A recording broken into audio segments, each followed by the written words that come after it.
obsolete.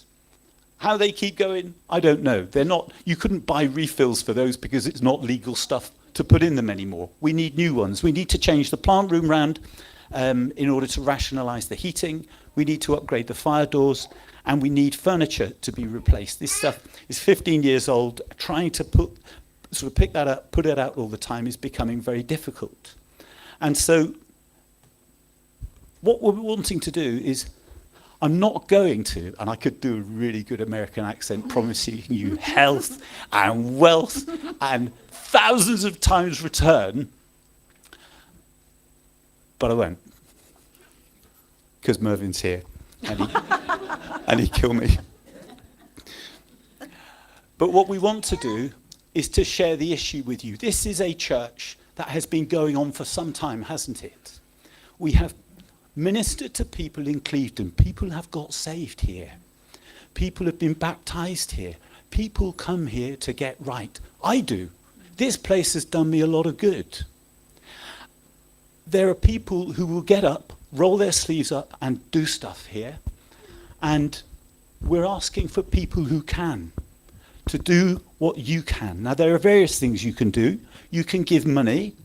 You can also, if you're giving money to the church and you haven't seen Colin about your about tax reclaims, 25% of the amount that you donate could be reclaimed again, so we could get 25% more just by you telling Colin that you're donating to the church, and we'll get that money back without any loss to you. We also have the benefit of corporate sponsorship. So for every £1 that you give, up to this 55k, we can get £1 in. So what that means is that if we raise £27,000, 27 and a half, I'd be picked up on it, that was all. Then we will meet that sum. That sum will be met. It's a hard subject to pick up on. And so I'd just like to read you a few words that Paul wrote to the Corinthians. Paul said, "Now I want you to know, dear brothers and sisters, what God in his kindness has done through the churches in Macedonia. They're being tested by many troubles, and they are very poor.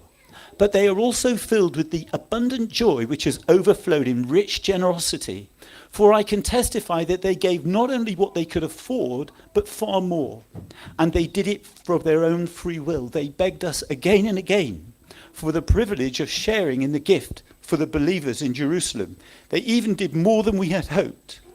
For in their first action was to give themselves to the Lord and to us, just as God had wanted them to do." We're not asking you to go with that. We're a church together as a family, but we're inviting you to join that aspect of the ministry. You know, I mentioned about Zechariah when he was in the vision and he saw the angel, and they were getting the priest ready, and he popped up and came up with his idea. It's not as if God wouldn't have thought of it, but you come into the room. And God wants us just to participate in that and to share in that, because we're a body in him. Don't lose sleep over it, because at the end of the day, it's all his money. But take ownership of it. Is that okay? I thank you so much for listening, and may God bless you as you reflect on it. You'll notice that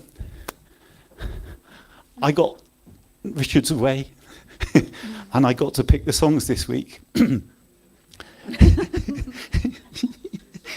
So we're going to finish with I Am a Sea, because I love that one. So let's stand. The children can come and get their weapons. Thank you, Rachel.